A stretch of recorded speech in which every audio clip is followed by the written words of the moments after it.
Hello student, last class में हम लोगों ने यूनिट नंबर 2 कंप्लीट किया था। ठीक है, आज की क्लास में हम जो है यूनिट नंबर 3 स्टार्ट करेंगे। ठीक है, तो यूनिट नंबर 3 बेसिकली इसमें हमको पढ़ना है रिगार्डिंग फेज डायग्राम। ओके, तो फेज डायग्राम के बारे में हमको इसमें पढ़ना है।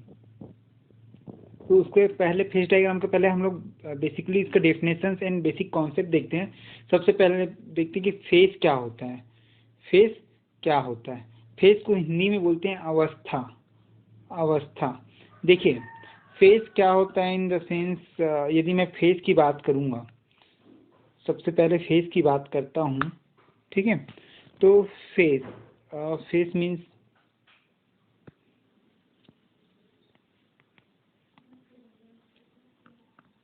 अवस्था। ठीक है, अवस्था मतलब क्या? देखिए, जब आपका मटेरियल मतलब पदार्थ क्या रहता है? द्रव, ठोस या तो फिर ठोस एंड द्रव में चेंज होता है। जब ये द्रव से ठोस में चेंज होता है, ठोस से द्रव में, तो अवस्था क्या होती है? चेंज होती है। तो आपको अवस्था का मतलब समझ में आया होगा।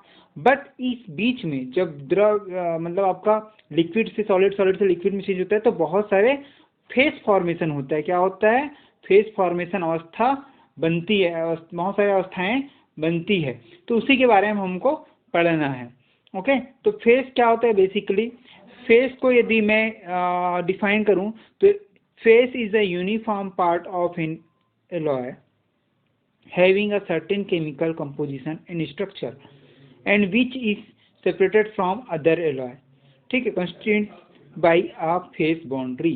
मतलब फेज क्या है? यदि इसको मैं सिंपल भाषा में बोलूं तो फेज एक माइक्रो स्ट्रक्चर के रासायनिक रूप में सजातीय भाग। माइक्रो स्ट्रक्चर सबको पता है। ठीक है, तो एक माइक्रो स्ट्रक्चर के रासायनिक रूप में सजातीय भाग, समान रचना और क्रिस्टल संरचना का एक क्षेत्र। जैसे कि ये आपका मटेरियल है, तो इसमें क्या हो रहा है? माइक्रो स्ट्रक्चर के रासायनिक रूप से सजातीय भाग, जिसका माइक्रो स्ट्रक्चर रहेगा, उस क्या रहेगा? माइक्रो स्ट्रक्चर रासायनिक रूप से सजातीय भाग, सजाती रहना चाहिए। ठीक है, जो आपस में सजाती होना चाहिए, और समान रचना और क्रिस्टल संरचना का एक क्षेत्र। ये तो फिर इसको और कैसे डिफाइन कर सकते हैं?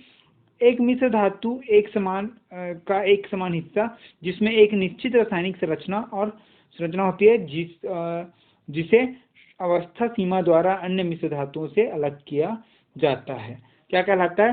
फेज कहलाता है। ठीक है, मतलब जो इसका जो माइक्रो स्ट्रक्चर है और उसका रासायनिक रूप से क्या रहता है? वो सजाती रहता है, और समान रचना और क्रिस्टल संरचना का एक क्षेत्र। ठीक, समान रचना और क्रिस्टल संरचना का एक क्षेत्र क्या कहलाता है? फेज कहलाता है। फेज और ग्रेन में अंतर होता है। ठीक, तो ये तो हुआ फेज के बारे में। अब उसके बाद हम देखते हैं फेज डायग्राम। फेज समझ में आया?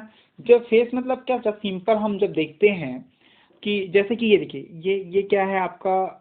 एक मटेरियल का फेज ए। यहाँ पे जो व्हाइट, ये ऐसा सा व्हाइट, एक मिनट अलग अलग कलर में करके दिखा देता हूँ। यस, देखिए ये व्हाइट ये में दिख रहा है, छोटा छोटा छोटा छोटा। जब आप इसको और जूम करूंगा तो थोड़ा सा ये हो जाएगा, तो इसको जूम नहीं करता हूँ, ऐसे देखते हैं हम लोग।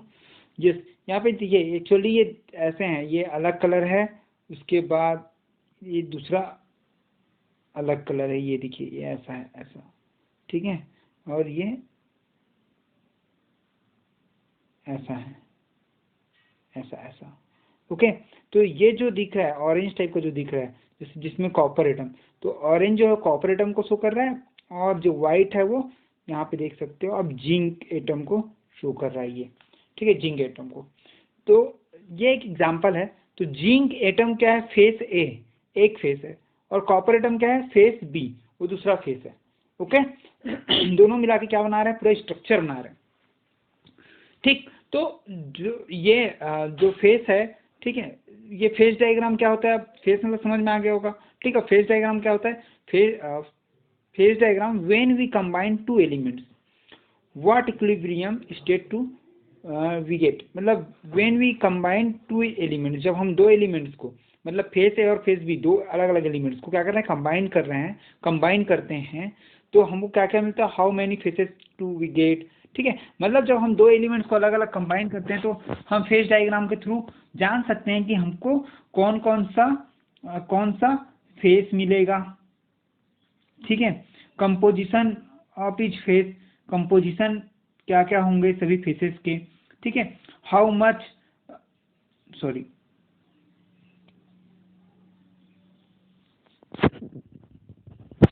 How much of each face do we get, मतलब कितना फेस हमको मिलेगा। ये सारी जानकारी हम कहाँ से जान सकते हैं, फेस डायग्राम से जान सकते हैं, अवस्था चित्र से जान सकते हैं। ठीक, तो ये हुआ फेस डायग्राम के बारे में। Yes, alloy, okay, just minute, okay, से पहले फेस डायग्राम के बारे में ही है। इन एलॉय फेस में बी in form of valency compound, ठीक है, with a fixed ratio determining the और in form of solid solution. ठीक है, एक मिश्र धातु का चरण वैलेंस कंपाउंड के रूप में हो सकता है, जिसे एक निश्चित अनुपात संरचना या ठोस समाधान के रूप में क्या करते हैं, निर्धारित करके रखते हैं। दैट कॉल्ड क्या, phase diagram, phase diagram. Okay, ठीक है, मतलब सिंपल क्या, जो माइक्रो स्ट्रक्चर है उसकी रासायनिक जो संरचना है वो एक समान में रहती है। ठीक है, दैट इज फेस। ठीक, अब उसके बाद फेस डायग्राम क्या, जब दो अलग अलग किसको मिलाते हैं, फेसेस, दो अलग अलग एलिमेंट्स को मिलाते हैं, तो उससे हम लोग फेस को जानने के लिए फेस डायग्राम ड्रॉ करते हैं कि वो किस फेस में है। ठीक है, इस अवस्था में जानने के लिए।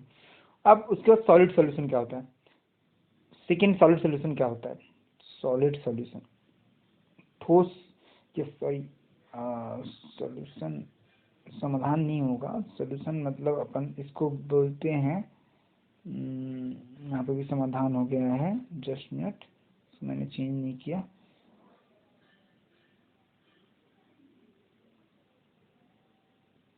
ओके,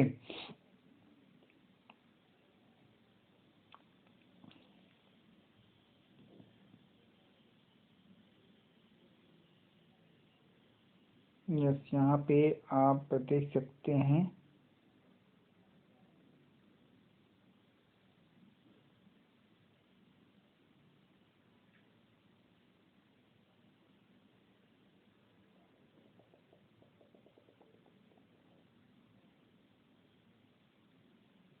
ओके, ठीक है, सॉल्यूशन ठोस, सॉल्यूशन घोल, ठोस घोल, सॉल्यूशन को अपन बोल सकते हैं घोल बोल सकते हैं। ठीक है, ठोस घोल।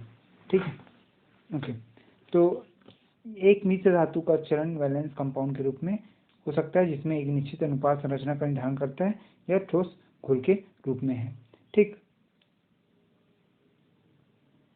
ये था। ओके, ठोस अवस्था, अवस्था भी बोल सकते हैं इसको, ठोस सॉल्यूशन, या फिर इसको बोल सकते हैं ठोस अवस्था बोल सकते हैं, फिर ठोस घोल बोल सकते हैं, घोल अवस्था।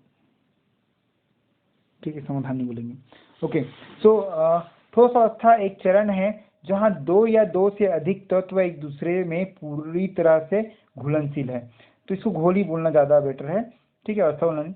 ठोस घोल एक चरण है जहां, या फिर ठोस अवस्था एक चरण है जहां दो या दो से अधिक तत्व एक दूसरे में पूरी तरह से घुलनशील है। देखिए, एग्जाम में क्वेश्चन आता है, what is solid solution, what is solid solution, and write down the types of solid solution.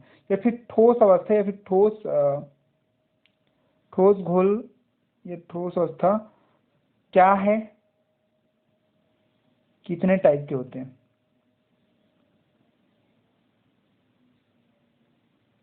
कितने प्रकार के हैं। ओके, तो सबसे पहला आपको ये जानना जरूरी कि ठोस सॉल्यूशन है क्या। ठोस सॉल्यूशन क्या है, ठोस सॉल्यूशन मतलब एक चरण, या एक चरण है ठोस, ठोस घोल जो है एक चरण है जहां दो या दो से अधिक तत्व, कितना, दो, दो हो सकता है तत्व, या फिर दो से अधिक तत्व, दो भी हो सकते हैं, दो से अधिक तत्व क्या करते हैं, एक दूसरे में पूरी तरह से घुलनशील हैं, क्या कहलाता है, ठोस सॉल्यूशन, ठीक, सॉलिड सॉल्यूशन, ठीक। दो यहाँ पे याद रखना जरूरी है, दो या दो से अधिक क्या तत्व, ओके। तो ये हुआ ठोस solution. Depending on the ratio of the solvent metal atom size and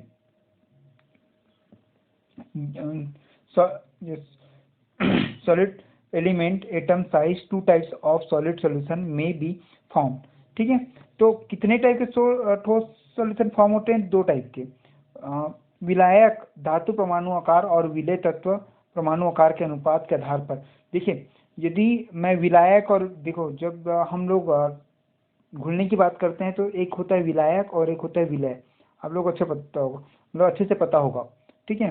तो सॉल्युबल और सॉलेंट, ठीक है। तो इसमें जो आपका क्या बनता है, दो टाइप का सॉलिड सॉल्यूशन बनता है। फर्स्ट वन इज क्या, प्रतिस्थापन, और दूसरा अंतरालीय, ठीक है। इसको बोलते हैं सब्स्टिट्यूशनल और इंटरस्टेशियल, ठीक है, इंटरस्टेशियल, ठीक। तो सब्स्टिट्यूशियल और इंटरस्टेशियल, ठीक है, दो टाइप का, प्रतिस्थापन और या अंतरालीय। तो दो टाइप के सॉलिड सॉल्यूशन होते हैं, फर्स्ट वन इज सब्स्टिट्यूशियल और दूसरा इंटरस्टेशियल, ठीक है। तो क्या होते हैं अपन देखते हैं। सबसे पहला सब्स्टिट्यूशियल मतलब प्रतिस्थापक, ठीक। तो ये क्या है, यह विलय धातु और विलय तत्व के परमाणु समान आकार के होते हैं, तो वे ठोस घोल का निर्माण करते हैं, जहां विलायक के परमाणु के भाग को मिश्र धातु तत्व के परमाणुओं द्वारा प्रतिस्थापित किया जाता है। बोलने का मतलब आप देखो, नीचे देखिए, नीचे एग्जांपल से अच्छे से समझते हैं। सॉल्वेंट मेटल एटम क्या है, ये हरे कलर में जो दिख रहा है that is solvent metal atom, ठीक है। और जो नीले कलर में दिख रहा है वो क्या है, सॉल्वेंट एलिमेंट एटम है, ठीक है, सॉल्यूट एलिमेंट एटम है, ठीक। तो ये क्या है, विलायक है, सॉल्वेंट, और इसको हिंदी में क्या बोलते हैं, विलय,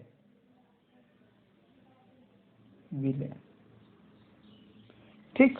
तो क्या, यदि विलायक धातु और विलय तत्व के परमाणु समान आकार के होते हैं, दोनों, मतलब विलायक और विलय तत्व के धातु क्या होते हैं, समान आकार के होते हैं, ठीक है। परमाणु, दोनों के परमाणु, विलायक और विलय के परमाणु क्या होते हैं, समान आकार के होते हैं, ठीक है, जो 15% से अधिक नहीं होनी चाहिए, ठीक है। तो वे ठोस घोल का निर्माण करते हैं। क्या, जब विलायक और विलय के क्या होते हैं, परमाणु जो है क्या होते हैं, समान आकार के होते हैं, तो वो ठोस घोल का निर्माण करते हैं, जहां विलायक के परमाणु के भाग को मिश्र धातु तत्व के परमाणुओं द्वारा प्रतिस्थापित किया जाता है। जहां विलायक मतलब ये वाला, जो हरे कलर का दिख रहा है, ठीक है। तो विलायक के परमाणु के भाग को मिश्र धातु तत्व के परमाणुओं द्वारा क्या किया जाता है, प्रतिस्थापित किया जाता है। उसको क्या बोलते हैं, सब्स्टिट्यूशनल सॉलिड सॉल्यूशन। फिर से एक बार मैं आपको समझाने की कोशिश करता हूँ। जहाँ पे सॉल्वेंट और सॉल्यूट मतलब आपका विलायक और विलय का क्या होता है, परमाणु समान आकार का के होते हैं, वे तत्व जिसमें विलायक और विलय के परमाणु समानाकार के होते हैं, ठीक है। तो वे ठोस घोल का निर्माण करते हैं, जहां विलायक के परमाणुओं के भाग को मिश्र धातु तत्व के परमाणुओं द्वारा प्रतिस्थापित किया जाता है, ओके, ठीक है। ये सब्स्टिट्यूशनल सॉलिड कहलाता है, ओके।